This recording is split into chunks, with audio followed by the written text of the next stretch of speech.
ক্ষেত মজুরদের জন্য দুয়ারে সরকার ক্যাম্পে যে ফর্ম ফিল আপ চলছে, এই হচ্ছে সেই ফর্ম। তো এই ফর্মটা আপনারা কীভাবে নির্ভুলভাবে ফিল আপ করবেন, ইতিমধ্যে আমি দুয়ারে সরকার ক্যাম্পে আছি। দুয়ারে সরকার ক্যাম্প থেকে আপনাদেরকে দেখাবো কীভাবে নির্ভুলভাবে ফর্ম ফিল আপটা করবেন। আর প্রতিটা অপশনে আপনারা সঠিকভাবে কোন কোন জায়গায় কী কী লিখবেন আজকের এই ভিডিওতে আমি আপনাদেরকে বলবো। দুয়ারে সরকার ক্যাম্প থেকে সরাসরি আপনাদেরকে দেখাবো যে কৃষক বন্ধু ক্ষেত মজুরদের জন্য যে বছরে 4,000 টাকা দেওয়া হবে 2 কিস্তিতে নতুন প্রকল্প, এই প্রকল্পের ফর্ম ফিল আপ আপনাদেরকে দেখাবো। ভিডিওটি প্রথম থেকে শেষ পর্যন্ত দেখতে থাকুন, সমস্ত বিষয়টি আমি আপনাদেরকে হাতে লিখে লিখে দেখাবো। আর আজকের এই ভিডিওটি যদি ভালো লাগে লাইক করবেন, চ্যানেলটিকে সাবস্ক্রাইব করবেন। দুয়ারে সরকার ক্যাম্প থেকে আপনাদেরকে এই ফর্ম ফিল আপটা পুরোটাই আপনাদেরকে দেখাবো, যে কোন কোন কাগজপত্র লাগবে সেটাও আপনাদেরকে আজকের ভিডিওতে দেখাবো।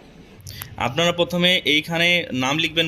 এখানে প্রথমেই লেখা আছে পার্সোনাল ডিটেলস হিসাবে ব্যক্তিগত তথ্য। প্রথমে নিজের নামটা বড় হাতের মানে ক্যাপিটাল লেটার আপনাকে লিখতে হবে। তারপর এই জায়গাতে দেখছেন গ্রামের নাম বা ভিলেজের নাম, সেই গ্রামের নামটা আপনাকে এই জায়গাতে লিখতে হবে। তো এই জায়গাতে গ্রামের নাম লেখার পর আপনাদের তারপরে গ্রাম পঞ্চায়েতের নাম লিখতে হবে, পোস্ট অফিসের নাম এবং ব্লকের নাম, পুলিশ স্টেশনের নাম, ডিস্ট্রিক্টের নাম, পিনকোড সমস্ত কিছু লিখতে হবে। সমস্তটা লিখে আমি আপনাদেরকে ফর্মটা দেখাচ্ছি। কৃষক বন্ধু ক্ষেত মজুরদের ফর্মটা ফিল আপ করার জন্য আপনাকে দেখাচ্ছি কীভাবে আপনি ফিল আপ করবেন। যারা ইতিমধ্যে জমা করেননি এখনও পর্যন্ত তাদেরকেই দেখাচ্ছি। দেখুন, প্রথমত আপনাদেরকে যেটা করতে হবে, প্রথম থেকে একদম শেষ অবধি আপনাদেরকে দেখাচ্ছি নির্ভুলভাবে। প্রথমে আপনার একটা ছবি আপনাকে দিতে হবে, সেটা হচ্ছে এদিকে আপনি স্ট্যাপলার দিয়ে পিন মেরে দিবেন, যেহেতু আঠা দিয়ে লাগানোর কোনো জায়গা রাখেনি। তারপরে আপনার এই জায়গাতে আপনারা প্রথম নাম লিখবেন, যে আপনার বড় হাতের সব সংখ্যাগুলো ক্যাপিটালে হবে, সেটা এখানে লেখাই আছে। বড় হাতের আপনার নাম লিখবেন। তারপর আপনার গ্রামের নাম এই ঘরে হবে, গ্রাম পঞ্চায়েতের নাম এই ঘরে হবে এবং পোস্ট অফিসের নাম আমি লিখেছি এইরকম জায়গাতে হবে। তারপর ব্লকের নাম, আপনার পুলিশ স্টেশন, ডিস্ট্রিক্ট, পিনকোড আপনার কত রয়েছে, এগুলো কিন্তু আপনি সব ফিল আপ করবেন। আমি করেছি, কিছু কিছু হাইড করেছি, সেগুলো কিন্তু আমার করতে হবে। তো তারপর এখানে দেখছেন যে জন্ম তারিখ, যে আবেদন করছেন তার জন্ম তারিখ কি রয়েছে বা জন্ম তারিখ কত সালে তার জন্ম হয়েছে, সেটা কিন্তু অবশ্যই কিন্তু এই জায়গাতে লিখে দিতে হবে। তারপর এখানে আপনাদের জন্ম তারিখটা দেওয়ার পর আপনারা দেখছেন এই জায়গাতে পিতা বা হাজব্যান্ডের আপনাদের নামটা লিখবেন, তারপর জন্ম তারিখ, তারপর আপনার বর্তমান বয়স কত হচ্ছে, আপনি মেল না ফিমেল অবশ্যই এইভাবে টিক করে দিবেন। এবং আপনি জাতিগত যে এসসি এসটি নাকি জেনারেল না ওবিসি আপনি অবশ্যই ঠিক করবেন। তারপর আপনার যে ব্যাংকের অ্যাকাউন্টের সঙ্গে মোবাইল নাম্বারটা লিঙ্ক আছে, মোবাইল নাম্বারটা অবশ্যই আপনি এই জায়গাতে লিখে দিবেন এই ঘরগুলোতে। তারপরে আপনার আধার কার্ডের নাম্বারটা ম্যান্ডেটরি দিতেই হবে। ভোটার আইডি কার্ডের নাম্বারটা না থাকলে আপনাদের না দিলেও কিন্তু সমস্যা নেই। তারপর দেখছেন ব্যাংক অ্যাকাউন্ট অনুযায়ী আপনার নাম যেটা সেটা আপনি অবশ্যই লিখবেন ব্যাংক অ্যাকাউন্টে দেখে দেখে। কৃষক বন্ধু প্রকল্পে আবেদন করার জন্য ব্যাংক অ্যাকাউন্টের নামটা কিন্তু খুবই গুরুত্বপূর্ণ, আধার কার্ডের সঙ্গে যেন ম্যাচ থাকে, নইলে আপনাদের টাকা ঢুকতে অসুবিধা হবে। তারপর দেখছেন অ্যাকাউন্ট নাম্বারটা আপনি এই ঘরে লিখবেন, আইএফএসসি কোডটা লিখবেন, কোন ব্যাংকের অ্যাকাউন্ট সেটা লিখবেন এবং ব্রাঞ্চটা কোথায় সেটাও আপনি লিখবেন।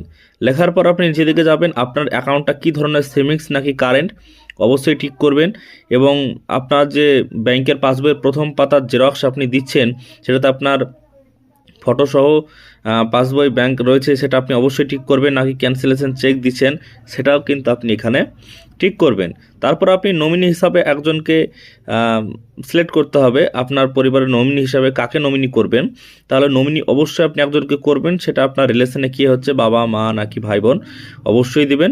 এবং নমিনির পিতার নামটা বা স্বামীর নামটা দেবেন, নমিনির জন্ম তারিখটা দেবেন এবং এইখানে টোটাল বয়স কত হচ্ছে নমিনি সেটা দেবেন। তারপরে এইখানে আপনি নিচে সই করবেন, তারপরে এইখানে ডেটটা আপনি লিখে দিবেন। এটা যখনই হয়ে যাবে আপনি তার পরের পেজে চলে যাবেন। পরের পেজটা ঠিক এইরকম হবে, পশ্চিমবঙ্গ সরকার কৃষি বিভাগ।